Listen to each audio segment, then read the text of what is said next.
What's up yo guys? It's me, Jana, and welcome back to my YouTube channel. At kung bago ka pa sa channel ko, please don't forget to like, share, subscribe, and click the notification bell para palagi kang updated every time na mag-upload ako ng video dito lamang sa channel ko. So sa video na to guys, ituturo ko sa inyo kung paano ba gumawa ng thumbnail at paano ba maglagay ng thumbnail. So very easy guys, tapusin nyo lang ang video na to para to sa mga new beginners na gustong matuto. Alam nyo ba? Ang thumbnail kasi guys, sobrang mahalaga. Kasi kahit gaano pa kaganda yung content mo, kung hindi maganda ang thumbnail, wala rin masyadong mag-click ng video mo. Kahit ako guys, mas kiniklik ko yung maganda ang thumbnail. So, dalawang apps lang ang kailangan natin. Una, PixArt. Pangalawa, YT Studio. Kung wala pa kayo niyan, mag-download na kayo, okay? So, start na po tayo.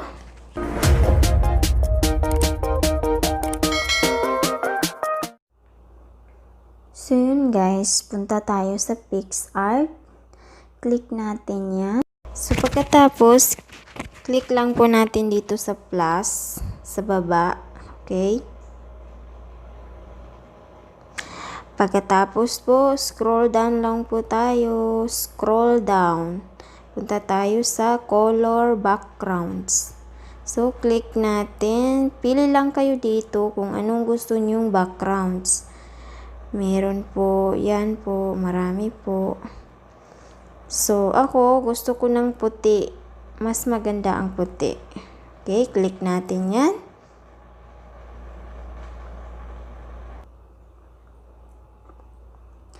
So, pagkatapos, click natin dito sa tools. And then, click natin sa crop. So, pagkatapos, click natin sa 16:9. Then, click natin sa check. So, pagkatapos, punta tayo sa add photo. Click natin yung add photo. So, ipili kayo ng picture na gusto nyong ilagay sa thumbnail nyo. So, ako ito. Ayan. So, pagkatapos, click natin dito sa cut out. And then, select lang po natin yung person.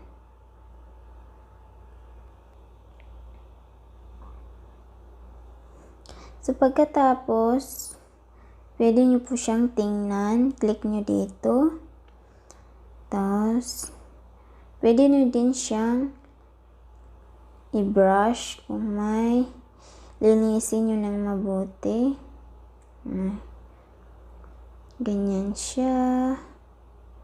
Gaganyan nyo. Pwede nyo siyang ipalakihin. Ganyan. And then, now, ganyan lang. Lilinisin natin. Kung may mga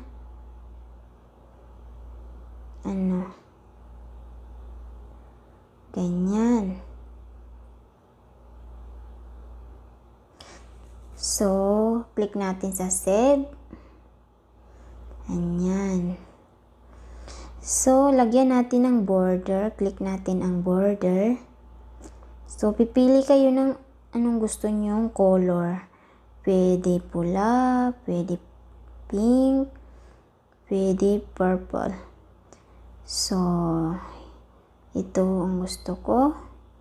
Depende sa inyo kung saan nyo gustong ilagay. Dito ba o dyan ba? So, ako dito gusto ko. So, lakihan natin. So, and then, check natin. So, pagkatapos, pwede tayong mag-add ng photo. Add photo, okay? Ganyan. So, pipili kayo ng picture na kung anong gusto nyong i-add. Ako ito. And then, click yung add. So, yan. Para maganda.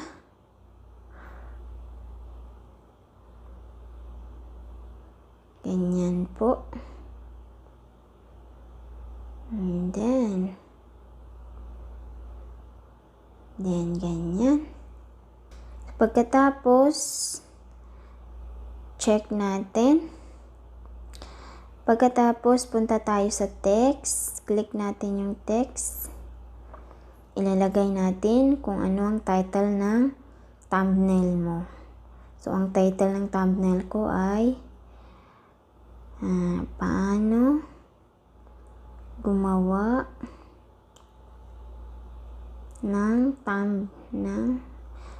Paano gumawa at maglagay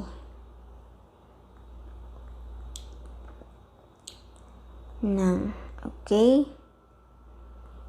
Check natin sa taas.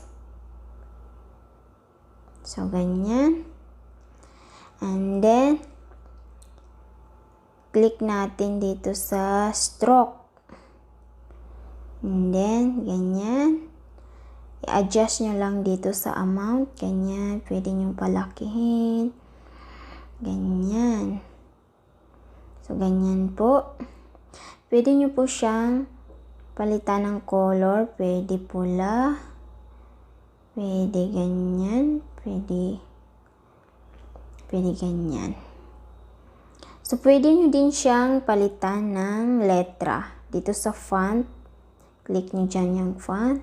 Pwede ganyan, pwede ganyan, pwede ganyan, pwede ganyan. So, ako, mas preferred ko to. Sigma 1. So, ganyan. I-adjust nyo lang dito. Pwede nyo adjust. Diyan, gamitin nyo lang ang kamay nyo para i-adjust. So, ganyan. Ganyan. So, ganyan. And then, click natin yung check. So, pagkatapos, punta ulit tayo sa text. So, ganyan ang ginagawa ko. And then, ilalagay ko ulit yung thumbnail. Check.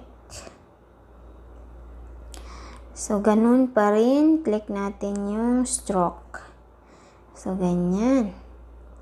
Pwede natin siyang palitan ng color. Lakihan natin. Adjust natin dyan. Para mas nakikita siya. Ganyan. So, ganyan. Then, check natin.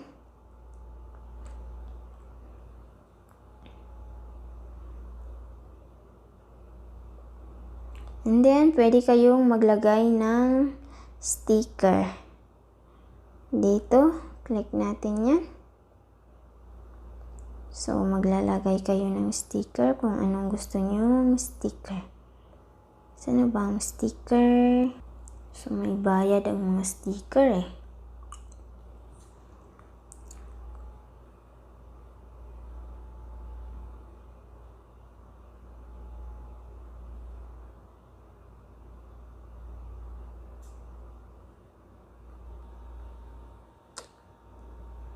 So, ganyan.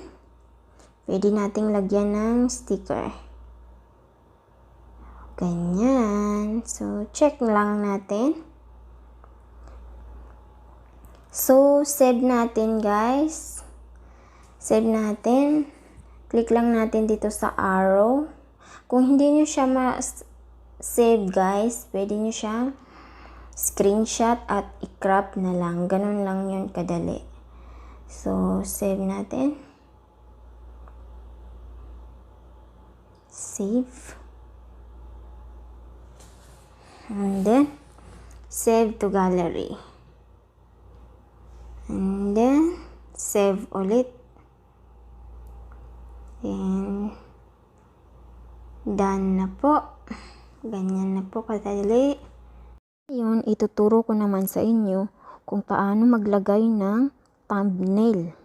So, punta tayo sa YT Studio. Click natin yan. And then, punta tayo sa video na lalagyan natin ng thumbnail. So, halimbawa ito. So, halimbawa ito guys. Click natin yung video na yan. And then, click lang natin yung pencil sa taas. Yan. So, pagkatapos, click natin dito sa edit thumbnail. And then, click lang natin dito sa custom thumbnail. Okay.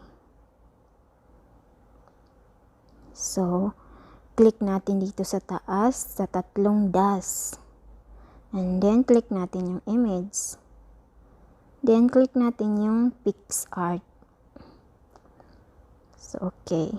O, click natin yung thumbnail na ginawa natin. Okay. So, halimbawa yan. So, click lang natin yung select. So, click lang natin yung save.